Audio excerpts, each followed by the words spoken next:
Welcome to The Writer's Dream. This is part 2 of Authors Helping Authors. Let me just remind you that you can find us on YouTube. You can find us archived here at LTVEH. We are also on Facebook, The Writer's Dream, and Cablevision. On Cablevision, if you want to watch the show, both shows will not be on at the same time. They'll be on in consecutive weeks, and that's Channel 20. Cablevision, 3 o'clock on Thursday afternoon. So we're continuing with our guests, Stephanie Larkin and Lois W. Stern and myself, and we're talking about how authors can help other authors achieve whatever their dream is. We have decided that it's not monetary success anymore, but whatever their dream is in writing their books and telling their stories.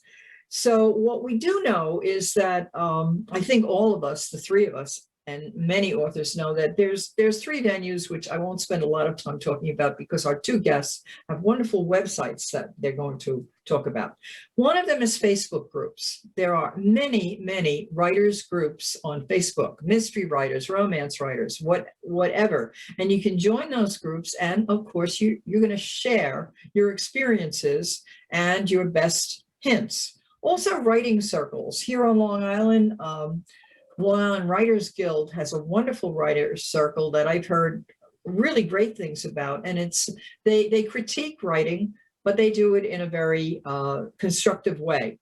Author organizations like Long Island Authors Group and Long Island Children's Writers and Illustrators also offer the same kind of support, and that's what writers need. Writers actually, as we have been discussing, like to reach out to other authors. I have really never met a group that is so willing to help other people and share their stories.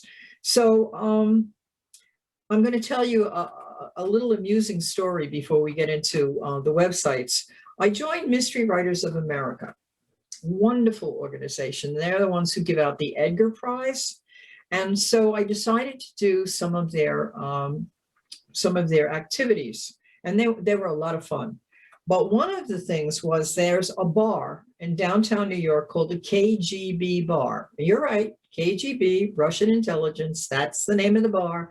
You walk into the bar and it's pictures of Lenin and Trotsky and all the rest of them. And it looks like a bar from the 1950s, probably in the Russian zone in East Germany. And you get a chance to read. Okay, so I thought, hey, wow, I'm going to get to read my book. And I had just published Secrets in the Fairy Chimneys. Well, I was the last one to read, and I was really almost walked out because everyone who read, it was all mysteries. They were all writing something very dark, very a lot of explicit sex, a lot of violent sex. And so I got up and I said, well, I'm the ridiculous in this sublime room. This is a book for a 10-year-old. And I said, do you really want me to read it? And they did. They were very kind. But I thought it was such an interesting experience because I was really thrown into a group of writers that I really didn't have much experience with. So without further ado, we're going to talk about Lois W. Stern's Tales to Inspire.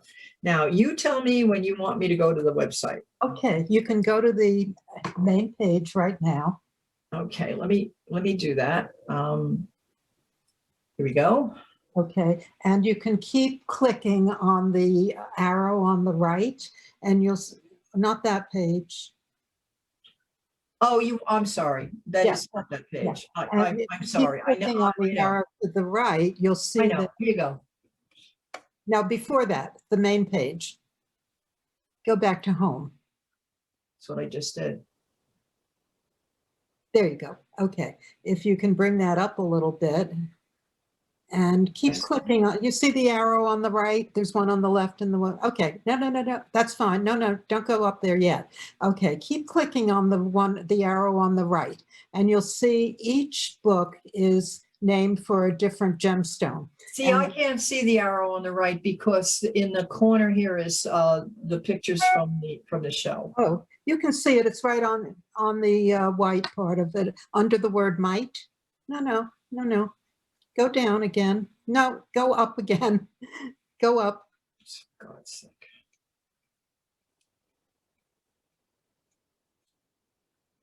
keep going, keep going, keep going to the top of the page. Okay, while you're getting there, you're good, you're good. You can stop there. And I see the circle with the arrow under the word your, to uplift your spirits. Do you see that? You see, I can't see it because Oh, there are okay. two Well, dialogue boxes in the way. I can't yeah, see that. Let's talk about it. okay. Lois. I guess it will go on its own. I don't know. But each book is named for a different gemstone, and the gemstone has to do with the theme of that book. Okay. So, see, I've got the green one up on my screen. This one is, there you go. Now they're showing. Oh, they go slowly by themselves. All right. So, and that one was all about kids' stories, awesome kids. And the pearl is for youthfulness, and that's why I picked the pearl. Gifts of compassion is the ruby. So the opal is the karmic stone. So each one has a meaning, and they relate to the stories within that particular book. And what happened this year, I had submitted a story to my alumni magazine, Barnard College, and they published it and they paid me for it. I didn't even know I was going to get paid. But the story I told in the beginning about turning the page for myself, when I decided I was going to help other authors and forget about writing to try to make money. And through that article, I got the idea, I think that would be a good theme for this year. And as I was telling Linda, I've gotten some wonderful stories so far, and I've also gotten some that are just not inspiring. And so I screen them and I write back to the author. And if I feel that it's just not going to work, I tell them, and I tell them why. And if I feel that the story has potential, but it has to be changed in some way, embellished in some way, I'll give them some ideas, but I don't rewrite them. They're willing to resubmit as long as it happens before the deadline. So you can see, and so that's part of it. Now, if you click on the word gifts, Linda, up at the top, you see the word gifts? Yep, Okay, click on that. I did. Okay. This is one of the ways that I get people interested in Tales to Inspire and help promote it. I offer them a free sampler book, and they have to fill that in. Whoops, going back up. That's the sampler. Okay, they filled that in. I always like to know how they learned about me, but they don't always give me, they'll sometimes say internet, and that's not very helpful, right? But the sampler is free, and it's a idea of the kind of stories I'm looking for, because these are 6 of the stories that have been published in other of the Tales to Inspire books. Then the thing that I do is, if you can go back up and click on the word blog, I blog about each of these stories. You see blog? The blog's coming up. There we go. Okay. And sometimes I'll write stories myself. I had read about this Rwandanese man who went, but he was an engineer, and he was in San Francisco, and he went back to help the Rwandanese women after the terrible uprising there, the slaughter there. And I worked with him to write his story. And that's the one that you see at the top. But if you go down, you'll see the Inspiring of the Week, Labs and Life. You click on that one, Linda. And this is a gal from Australia. And the first time she submitted her story, it did not win. And it didn't win because she had written 2 stories in one. And I told her, you have 2 wonderful stories here. Try breaking them down and writing them as 2 separate stories. And I think you'll have 2 winners. And she did. She ended up. So it's so nice when I can do things like that to help other people. I like that. Another thing I do along with these blogs, and every author who gets published gets their blog page. I have a service that's called Hootsuite. Stephanie, I'm sure you know Hootsuite. And I write little blurbs about the different stories and I upload them on Hootsuite. I keep them to 250 characters because that's Twitter's maximum. And always, always with a picture because, you know, a picture's worth 1,000 words. So those are a couple of things that I do through Tales to Inspire. And later I'll talk about the new book review, but we'll let Stephanie step in here. Can we look at your newsletter? The newsletter? Sure, click on it. Click on the word newsletter. Okay. Oh, wait a minute. Wait a minute. The Well, newsletter. Oh, yeah. Okay. Click on any month. Click on the last month, July's newsletter. Okay. Yes, I remember getting this in the mail. Okay. And you can scroll down. I guess you're saying up. Each month I feature 3 stories and I keep a track record and there's always a link. If they this is a little blurb about it. The first one is 5 years. Circle of Healing, that was such a fabulous story. He had published a book with Random House, by the way, about this not a parakeet, I'm sorry. A feathered friend, I'm trying to remember which it was. And I loved the story and I got in touch with him and he checked with Random House and he said that would be fine. They were all right with it. So we did it as a short story. And with each one, you can click on the link and get back to the blog, okay? So keep going on the newsletter, Linda. You can keep going. I guess you say up. I'd say down. No, the other way. There you go. Keep going.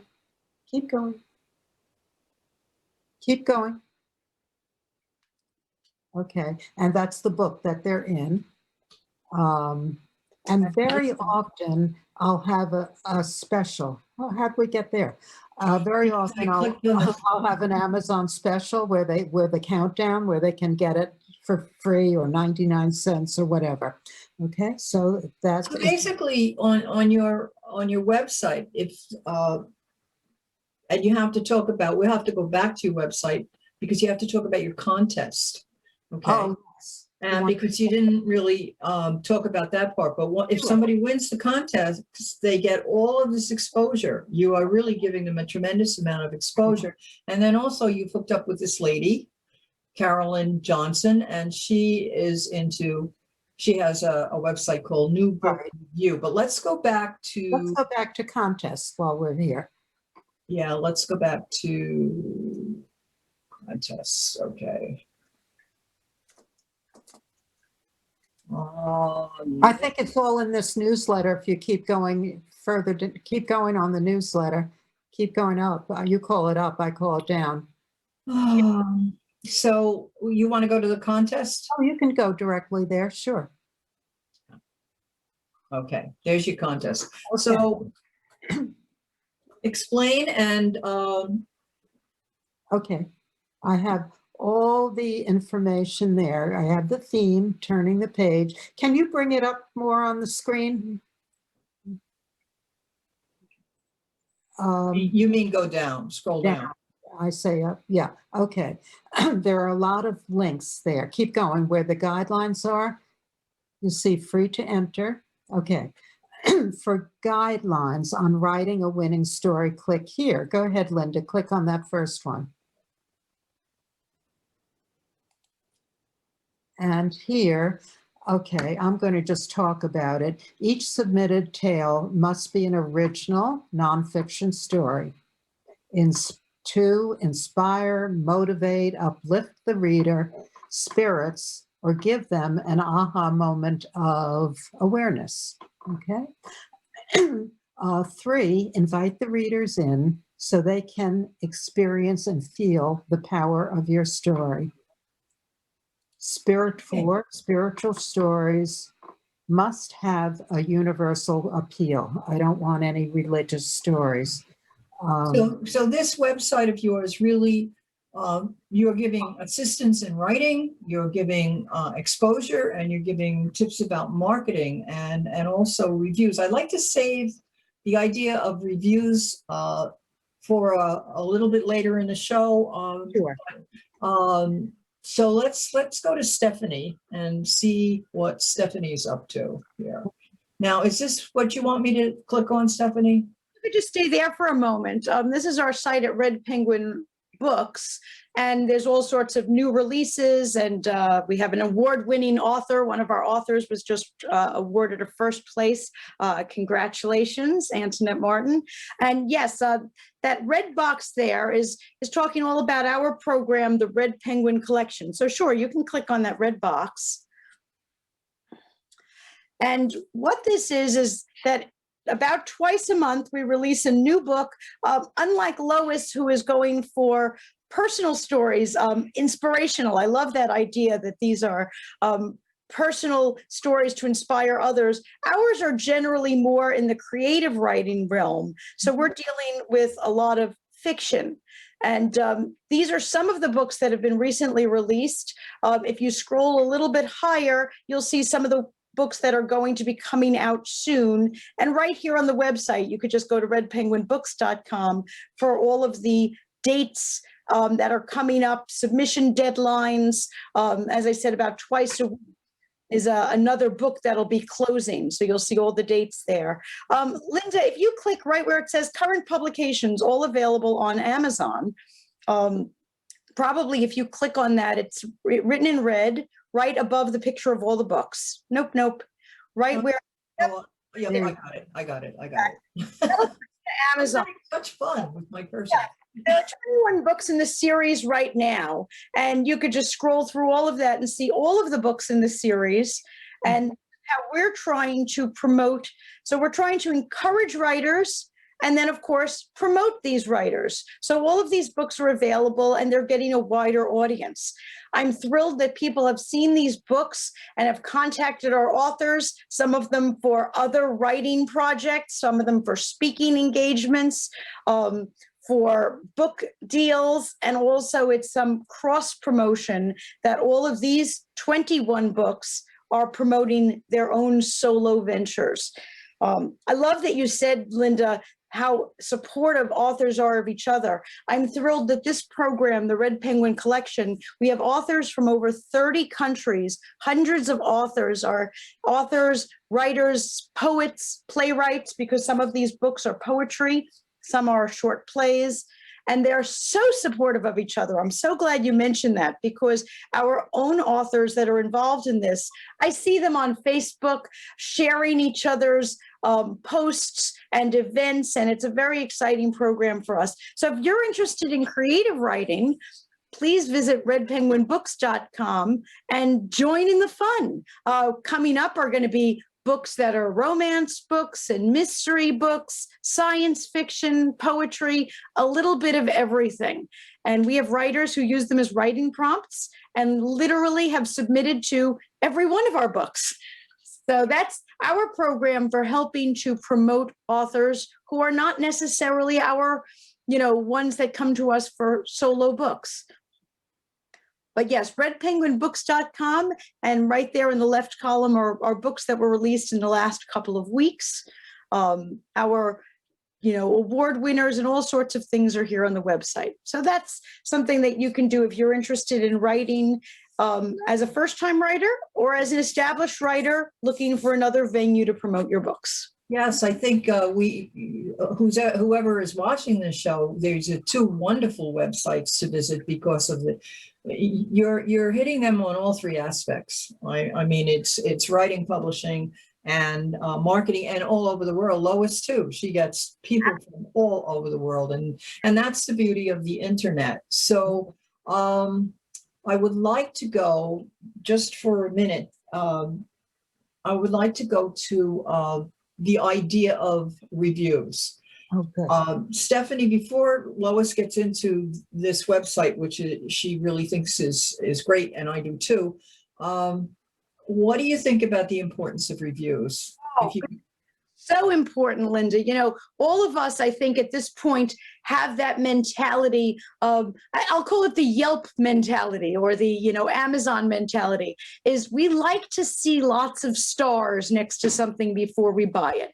I'm sure whether you are buying a blender or a blouse, you like to read that other people liked the item. So reviews are social proof. They help other people to think that, you know, this is worth looking at. And the greatest gift, if you've read a book, whether it's a friend or even a stranger, and you've loved the book, the best compliment you can give someone is to give them a review. They're so important. Yes, yes, I think so too. So Stephanie, I'm sorry, Lois, I have Carolyn Howard Johnson's website up. You want to tell us about it and give us Carolyn an idea? taught at UCLA, the extension program for writers for 10 years. And she has this wonderful blog. You can see it says Writer's Digest, best website pick. Well, I got to her through a couple of her books. You can see one of them there. Thank you. Yeah. For everything she does frugally. She has that word frugally in the titles. And it was getting great book reviews frugally, getting published frugally. But I bought one of her books, this one on reviews first.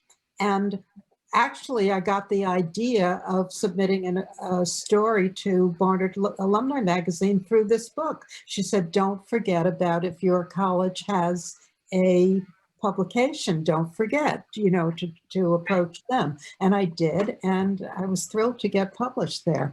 So, you know, you get these little tips. And I liked it so much that after a while I approached her and I said, how would you like it if I wrote little articles each time with one of your hints from the book? Just highlight one hint and then talk about that hint. And she said, go for it. So after a while, I wanted to see if I could, talking about reviews, get reviews for authors. And I suggested this to her. And can you click on free book review matching service up at the top? And it was to invite authors who wanted to, no, up at the very top in the pink bar. I can't see it. Oh, you can't see it. Because there's a dialogue box about Go the Zoom meeting in front of it, and I can't see it. So I don't know what you want me to click on. You'll just have to explain it. We only have about 4 minutes left, and I would really like to ask everybody what their best piece of advice or their best experience was. I like to close the show with that. But again, our watchers, listeners, whoever is tuning in has gotten 3 great websites to investigate. And in this short period of time that we have, it's hard to go through all of the aspects of any one of these websites because there are so many interesting things to click on. So Stephanie, what was one of 2 things, your best experience so far in the book world or your best advice to authors? Sure. Well, I'll go with best advice first, and that's to remember that marketing a book is not a marathon, you know, not a sprint rather, but it's a marathon. It is the long haul. Don't think that, you know, it's all going to happen in a week or 2 weeks. Really, you are marketing that book for the rest of your life. And I think that, you know, you need to realize that, and also realize that many people think that writing the book was the hard part, but I think any of us who have ever sold a book realize that marketing the book is, you know, as difficult. It is not that when you write the end or type it that you're done, that you are just beginning. And Stephanie, writing the book is the fun part. Marketing the book is not so much fun, it's work. Well, you know, I hear what you're saying, but you were asking, my other part of this was what was my favorite memory. Now, every day is my favorite memory, Linda, because you know I love what I do. And I had a wonderful memory just this weekend. I was at a book launch party that I sponsored with one of my authors. And yes, that is marketing. And marketing can be fun. Marketing is the three of us sitting here on this show. Marketing is our authors going on to lots and lots of podcasts and writing articles and sending things out. I'm of the ilk that if you're not having fun, you shouldn't be doing it. So yes, it's a lot of work, but it should be fun. And let's find the fun in it to make it less work. I'd like to just, we have about a minute. I'd like to talk about the fact that you should, as an author, look into making an audiobook. Audiobooks really sell. It used to be make an ebook. Now it's make an audiobook. There is a website, acx.com. Look into it. Just follow the instructions and you'll learn a lot about making an audiobook, or see Stephanie, because Stephanie, I am so excited. Tomorrow I'm going to Stephanie's studio. I'm going to meet the people who are going to do my audiobook. My best experience has been, I think, just talking to other authors, doing this show and sharing with other authors, and then having my young readers tell me, oh, what are you going to write again? I love that book. That's like really juicy. Lois? Yes. The last word is yours. Oh, I have to say, I am not a child, but I have loved Linda's books. I really have enjoyed them, every single one of them. Thank you. So she does a great job. And just to finish up on the new book review, I started, and now Carolyn calls me her review acquisition coordinator, and people send their review requests. And it's all up on the website, how to go do that. Again, it's a free service. And we'll see, it's a testing to see if people are going to comply. And not just look for reviews, but be kind and look for a book that interests you and review a book for a fellow author. That's great. Thank you, ladies. I think this has been 2 great shows, and I hope people watch it and learn from it. I have learned from it. I always learn from my other authors, and we'll see you next time. Thank you. Again. And,